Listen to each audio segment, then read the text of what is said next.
नमस्कार, आप सभी का जेएमजे क्लासेस में एक बार फिर से बहुत बहुत स्वागत है। प्रोबेबिलिटी हमने ख़त्म कर ली है। अब हम आज अगेन एक बहुत इंटरेस्टिंग टॉपिक जो हम डेली लाइफ में भी ऑब्जर्व कर सकते हैं, ट्रिगोनोमेट्री, उसको पढ़ेंगे और उसको समझने की कोशिश करेंगे।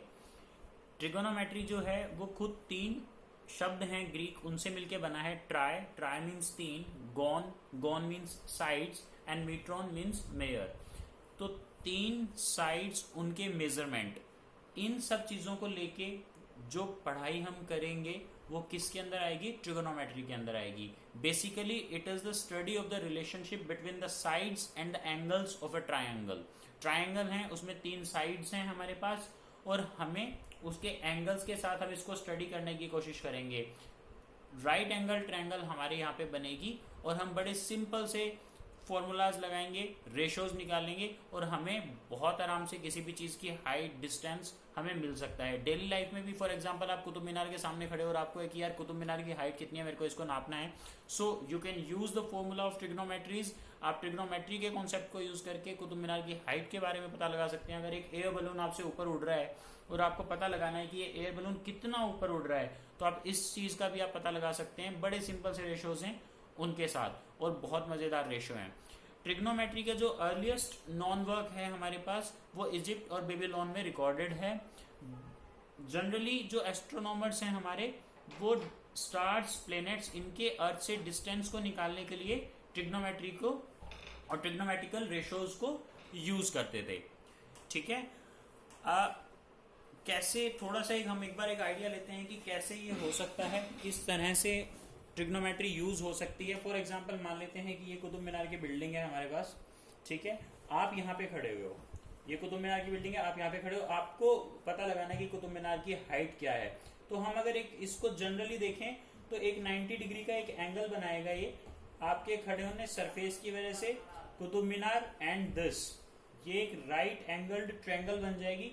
यहाँ पे ये 90 डिग्री का एंगल है।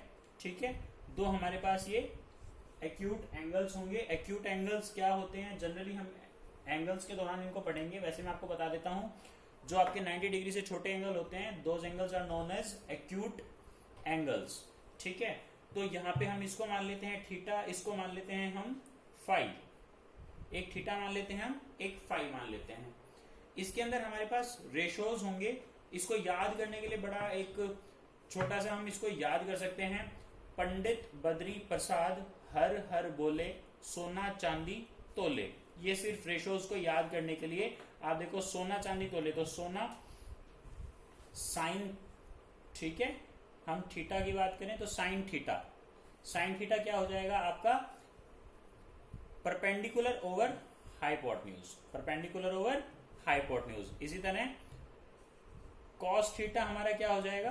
Base upon hypotenuse, base upon hypotenuse. इसी तरह हमारा टेन थीटा, टेंजेंट थीटा क्या हो जाएगा आपका? Perpendicular upon base, perpendicular upon base. Cosecant theta क्या हो जाएगा आपका? कोसिकेंट थीटा होता है 1 ओवर साइन थीटा। तो इसका जस्ट उल्टा, hypotenuse upon perpendicular is known as cosecant theta. ये आपका फॉर्मूला हो जाएगा। सीकेंट का क्या हो जाएगा? 1 upon cos is equal to secant theta. तो सीकेंट थीटा क्या हो जाएगा? Hypotenuse upon base. Similarly cotangent theta क्या हो जाएगा आपका? Base upon perpendicular.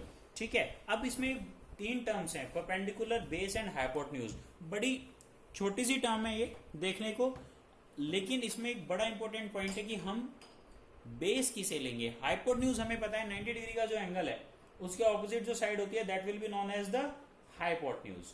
ठीक है, अब इस केस में what is base and which one is perpendicular?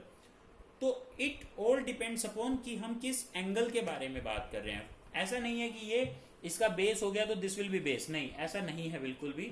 हमारा बेस क्या होता है? ऑलवेज हमारा बेस होगा जिस एंगल की हम बात कर रहे हैं वो एंगल, और आपका 90 डिग्री का एंगल, जिस एंगल के बारे में आप बात कर रहे हैं वो एंगल, और 90 डिग्री के एंगल के बीच की जो साइड है that will be the base.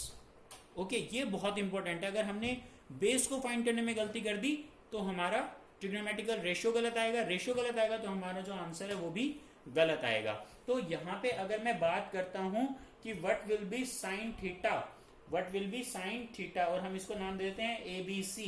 तो साइन थीटा इज ये थीटा और ये 90 डिग्री का एंगल, तो 90 डिग्री का एंगल और थीटा के बीच की जो साइड है ये आपका क्या हो जाएगा, बेस हो जाएगा। ये आपका क्या हो जाएगा, बेस। अगर यहां पे मैं बात करता कि what will be sine phi, what will be sine phi, तो साइन फाई, अब किस एंगल के बारे में बात कर रहे हैं, इस एंगल के बारे में बात कर रहे हैं। सो हमारा बेस क्या होगा, 90 डिग्री और एंगल के बीच की साइड, ये हमारा क्या हो जाता, बेस हो जाता। ये हमारा क्या हो जाता, बेस। तो हम यहां पे देखें तो साइन थीटा, साइन थीटा क्या है, परपेंडिकुलर अपॉन हाइपोटेन्यूज है। साइन थीटा क्या है, परपेंडिकुलर अपॉन हाइपोटेन्यूज है।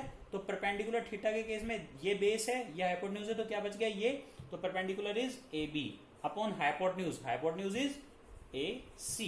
यहीं पे अगर मैं साइन फाई की बात करता इसी केस में, तो साइन फाई की बात करता तो फॉर्मूला सेम है, परपेंडिकुलर अपॉन हाइपोटेन्यूज, लेकिन अभी मैं फाई की बात कर रहा हूं, तो यहां पे ये क्या हो गया, बेस हो गया, तो परपेंडिकुलर क्या हो जाएगा ये। So it will be BC upon AC, it will be BC upon AC. हम इसको डिटेल में और कुछ न्यूमेरिकल्स के साथ हमारे नेक्स्ट वीडियो में पढ़ेंगे। आप सभी का साथ देने के लिए बहुत बहुत धन्यवाद। जय हिंद, जय भारत।